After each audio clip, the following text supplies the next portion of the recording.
mas Hugo Mota, presidente da Câmara, deve bater o martelo, se não hoje, até a próxima quinta-feira. Só para a gente relembrar os nossos ouvintes, propostas relevantes para serem votadas aqui, a reforma tributária, que já foi aprovada parte dela em melhor você trocar de lugar, porque quando você está de lapela, o seu lapela vai poder pegar a voz dela. Para votar a segunda parte da regulamentação da reforma tributária. Os senadores também querem dar andamento à reforma do Código Eleitoral. Proposta que está sendo discutida na Comissão de Constituição. Resposta também, viu? Política. E aprovada na aquele tipo de resposta também política. Não, mentira. Para o sistema eleitoral do país. Segue acompanhando toda semana movimentações, votações e as articulações em torno desses projetos potentes aqui no Congresso Nacional. Valeu, Márcio, 8 horas e 25 minutos. Eu tenho 3 convidados aqui no nosso estúdio. A doutora Ellen Siqueira, médica neuropediatra, a Dani Freire, especialista em análise do comportamento aplicada, né? E a doutora Ana Carolina Amorim, pediatra. Em pauta, o Abril Azul, né? O Abril Azul foi estabelecido pela ONU com o objetivo de conscientizar a população sobre o autismo, envolver a comunidade, trazer visibilidade, buscar uma sociedade mais consciente, menos preconceituosa e, obviamente, mais inclusiva. Só para que você ouvinte tenha uma ideia, segundo a Organização Mundial de Saúde, OMS, cerca de 70 milhões de pessoas têm autismo no mundo. Uma parcela significativa da população. Deixa eu começar então com a doutora Ana Carolina Amorim. Bem-vinda, tudo bem? Obrigada, Estevam, pela oportunidade de estar aqui falando de um assunto tão importante que é o autismo. Pois é, e é interessante porque nesse arco-íris que vem caracterizando as mobilizações, chegou a vez do azul, né? Por que o azul relacionado ao autismo? E os dados anteriores mostravam que a prevalência do TEA era superior em meninos do que em meninas. Os dados mais antigos mostravam para cada 4 meninos diagnosticados, uma menina. Mas isso vem mudando com o tempo. Então, e aí foi tem a fator caracterização... genético? O autismo tem um diagnóstico essencialmente genético, mas ele pode ser influenciado por fatores ambientais externos, sim. Por exemplo? Intercorrências durante a gestação, uso de medicamentos e exposição aí a drogas, álcool, enfim, e idade materna e paterna também né? São contribuintes. Começar também com a doutora Ellen Siqueira, médica neuropediatra. Tudo bem, doutora Ellen? Bem-vinda. Tudo bem, muito obrigada por essa oportunidade mesmo. Acho que a gente precisa de espalhar informação mais de qualidade, né? Todo mundo hoje em dia já ouviu falar de autismo, já tem um primo, tem um vizinho, tem um aluno, tem alguém assim autista na família ou conhecido, mas ainda não se tem tanta informação de qualidade. Então agora o próximo passo é esse, né? A gente já conhece, todo mundo já meio que ouviu falar, agora a gente tem que saber realmente os detalhes e como tratar melhor essas pessoas, né? Então, deixa eu aproveitar o gancho que a senhora me dá. O que é informação de qualidade? Quais são os principais mitos? Então, existem muitos e muitos mitos. Um mito é esse mito que a gente vai entrar no azul aí, no Abril Azul, que é um mito que o autismo só acomete meninos. Então, realmente, existe uma estatística que meninos são muito mais acometidos do que meninas. Então, a estatística anterior, que nem a Carol falou, é de 4 para 1.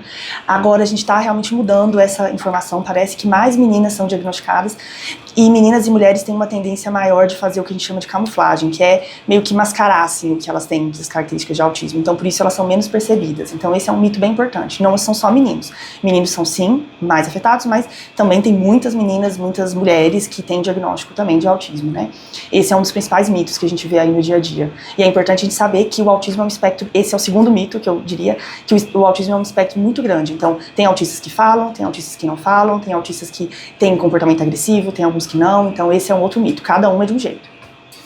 É muito importante, porque esse que eu queria perguntar antes de conversar com a Dani Freitas. São vários graus, né? Vários graus de autismo.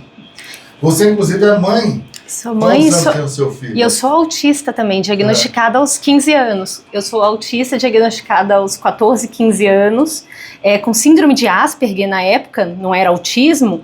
E meu filho está com 8 anos, é um autista nível 3 de suporte. E o que vem a ser isso? Ele é um autista com muitas comorbidades. Então essa interação entre as comorbidades aumenta esse suporte dele. E vale lembrar, eu acho que talvez seja um assunto interessante para trazer aqui, o novo termo que eles estão querendo trazer, que é o autismo profundo. Então, além desses níveis de suporte, está sendo trabalhado muito na academia científica o termo, novamente, entre essas gravidades, né? Entre o leve, o moderado, O grau 3 seria... O grau 3, o que acontece, né? No DSM-5, que 2013, né, que mudou esse paradigma, ele trouxe a questão do suporte. O que vem a ser suporte? Em forma bem resumida, são pessoas, são ambientes que têm que dar suporte para essa pessoa autista. Então, se o meu filho é nível 3, é que a magnitude desse suporte é muito maior por conta do cerne do autismo. Então, são padrões estereotipados, dificuldades excessivas de comunicação, inflexibilidade, questões sensoriais. Eu, como nível 1 de suporte, eu preciso menos suporte, mas eu ainda preciso. E, graças a Deus, eu tenho meu esposo que me ajuda muito nisso, e a doutora Ellen sempre me apoiando. É interessante. Vocês acham que a sociedade está mais amadurecida, está mais preparada? Nível escolar, como é que está isso hoje? Para um autista de grau 3? Nossa, nós temos muitas complexidades nisso, porque tem pouquíssimas escolas especializadas. Essas escolas, elas não atendem às necessidades. As escolas particulares, é muito custoso você ter um autista nível 3 de suporte dentro da escola, e a escola, querendo ou não, é uma empresa. Então, nós temos várias barreiras impostas aí. É o profissional que tem uma capacitação maior e ele custa mais caro também para essa escola. E aí, qual é o impacto disso tudo? Muitas pessoas acham que isso só vai causar impacto na família, na escola, mas causa impacto na sociedade. Que no momento que o meu filho não está dentro de uma escola, eu tenho que sair do mercado de trabalho e isso vai impactar toda a economia. Eu vou deixar de estar gastando mais, como também um profissional que poderia estar ali dando apoio para ele especializado, estaria ganhando sua renda e estaria fazendo girar essa economia também. Então isso é uma questão estrutural, esse problema, em vários níveis. E na área da saúde, quais os avanços hoje? Então, o autismo é muito pesquisado, então tem muitos estudos científicos, a todo momento sai um estudo científico novo, mas infelizmente tem muita coisa que a gente não conhece, porque existem muitos autismos, né? Então tem autismo causado por várias síndromes genéticas. Então se a gente for pensar, por exemplo, síndrome de Down, que todo mundo conhece bem, a síndrome de Down pode estar associada ao autismo. O autismo da síndrome de Down, será que é o mesmo do outro tipo de autismo, por outra síndrome genética, por outra condição? Provavelmente não. Então tem tantas características diferentes dentro do que a gente fala autismo, que ainda a ciência tem muito que avançar, né? Em termos de medicação, por exemplo, não existe uma medicação específica de autismo, a gente só usa medicação quando a criança tem um comportamento muito grande, assim, de tá muito irritado, tá agressivo, tá se batendo nos outros, aí sim a gente usa uma medicação.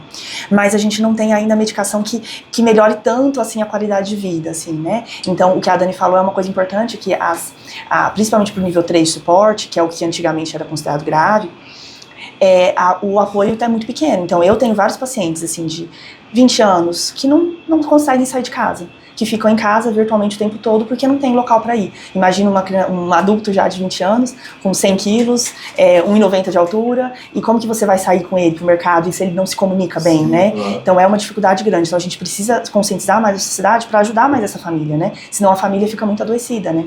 Doutora Ana Carolina, diante de um diagnóstico de autismo, dicas para a família? Acolher essa família é fundamental, porque quando você recebe um diagnóstico, a família fica ali um período de luto e explicar que o problema não é o autismo, o problema é a desinformação e que a gente não pode perder tempo. Então, intervenção precoce é fundamental. Eu, como pediatra, que estou ali no Centro de Desenvolvimento Infantil, não posso esperar para poder estar encaminhando esse paciente para a intervenção. Todo mundo acha que é um dos mitos também, que o autismo é apenas acompanhado pelo neuropediatra, pelo psiquiatra infantil, e não, a gente tem que quebrar essa barreira. Existem pediatras, clínicos médicos, médico de saúde da família, enfim, todas as especialidades que podem fazer esse tipo de acompanhamento. E você fez uma pergunta anterior que eu acho que o caminho é a capacitação. É a gente entrar nas escolas, nas empresas, ensinar como ser mais empático, né? Inclusive, esse ano, a campanha do Abril Azul, o tema é informação causa empatia e empatia causa respeito. Então, as pessoas têm que estar informadas para poder estar acolhendo essa família, essa criança, esse adulto, esse adolescente e acolhendo esse adulto no mercado de trabalho. Perfeito. Bruno? Doutora Ana, doutora Ellen, é possível identificar esses sinais nos primeiros meses de vida? Sim, a gente já tem alguns sinais e sintomas ali nos primeiros meses de vida. E desde que identificados esses sinais, estar encaminhando o mais precocemente possível. Quais podem ser esses sinais? Uma criança ali hipotônica, uma criança que tem dificuldades motoras, dificuldade no rolar, no sentar, no engatinhar, no ficar de pé. Crianças que fazem movimentos repetitivos com as mãos, crianças que, quando você chama muitas vezes, não respondem pelo nome. Crianças que andam, começam a andar e começam a andar ali na pontinha dos pés. Entre outros sintomas. Acho que a Ellen também pode falar outras. Esses são os principais sintomas mesmo que a Ana falou, assim. Então, um outro sintoma importante é o sintoma social, né? Então, aquela criança que não gosta muito de ficar perto de outras pessoas, que não olha muito, que não atende quando chamado pelo nome. Então, a maioria das famílias percebe que a gente consegue alguma identificação de alguma coisinha diferente, assim, naquela criança nos primeiros meses de vida. E aí, um ponto importante, que é onde a pediatria entra muito, que é realmente ouvir essas famílias, né? Então, hoje em dia, a gente tem que conscientizar cada vez mais para o pediatra. O pediatra pode identificar um sinal precoce de autismo e já encaminhar a criança para uma avaliação e principalmente para uma terapia, né? Então isso é bem legal, a gente não tem que esperar, né? Antigamente tinha essa ideia de que vamos esperar o tempo dele, daqui a pouco ele vai desenvolver. Hoje não. A gente o primeiro sinal assim de atraso, você já vai para terapia, já vai para intervenção. Tirar da cabeça aquela frase que cada criança tem seu. Exatamente, tem que tirar isso aí da cabeça. Desconstruir isso. Ô Dani, para fechar, o que a senhora pode deixar um recado? A senhora que estuda, é mãe também. Qual o nome do seu filho? Aquiles. O Aquiles. Então, para começar, né, orientação parental, treino parental é fundamental, principalmente porque a gente vive num país pobre. Nós precisamos disso de forma mais intensiva. Outra questão, o autismo nunca vem só. Raramente você vai ver um autista, mesmo nível de suporte que seja só autista. Eu sou autista TDAH e eu ainda abri quadro para transtorno de pânico. Isso é muito comum. Então nós temos pesquisas trazendo essa prevalência, né, dos 80% de autistas com TDAH, TOD, transtorno de ansiedade, assim vai. E isso é ao longo da vida. Então é um autista que começa ali nos primeiros momentos de vida vendo um autismo, depois de um tempo se verifica um TDAH, vai crescendo, talvez abra quadro para uma bipolaridade, talvez para uma esquizofrenia, e aí vem o treino parental e profissionais capacitados para acompanhar ao longo da vida, porque transtornos, honestamente, é a gente sempre minimizar esses danos, é a gente melhorar essa qualidade de vida desse indivíduo e de toda a família. Muito obrigada. Nós é que agradecemos. Dani Freitas, vamos falar um pouquinho antes de encerrar esse livro. Bem legal, assim, eu queria falar um pouquinho sobre esse livro que chama Autismo, com um novo olhar é possível amar. É bem interessante porque ele foi publicado em parceria com o Detran, então é de uma escritora que chama Aline Campos e ela trouxe essa ideia de que a gente tem que informar outros ambientes, então tem vários movimentos que a gente faz, conscientização para a polícia, para o Detran, para os bombeiros, para todo mundo saber lidar com essa criança, e esse livro fala um pouquinho de como é o autista no trânsito, assim, então é bem interessante, vale a pena a gente conscientizar todo esse público, porque não é só a saúde e a educação, são todo mundo que vai lidar com o autista, né? No shopping, no mercado, em qualquer lugar. E no seu site tem uma agenda para os pais gratuita, tem um e-book também de autismo também. Isso, que é bem legal, que fala lá um pouquinho sobre o que é o autismo, as informações básicas, assim, né? Como achar vocês nas redes sociais? Eu tô lá no Instagram, no @EllenSiqueiraNeuroped. Dani.acf. E eu, doutora Ana, com 2 N's, Carolina com K, PED. Doutora Ana com 2 N's, Carolina com K. PED. Gente, obrigado, parabéns pelo seu trabalho. Abril Azul, né, que venha mais consciência, 8h38, intervalo. Já estou um pouquinho atrasado, na volta a gente destaca algumas participações de ouvintes. Metrópolis. Muito obrigada. Obrigada mesmo pelo tempo de vocês. Vamos. Você vai. Acesse nosso Instagram, @Rádio Metrópolis. Tá bem.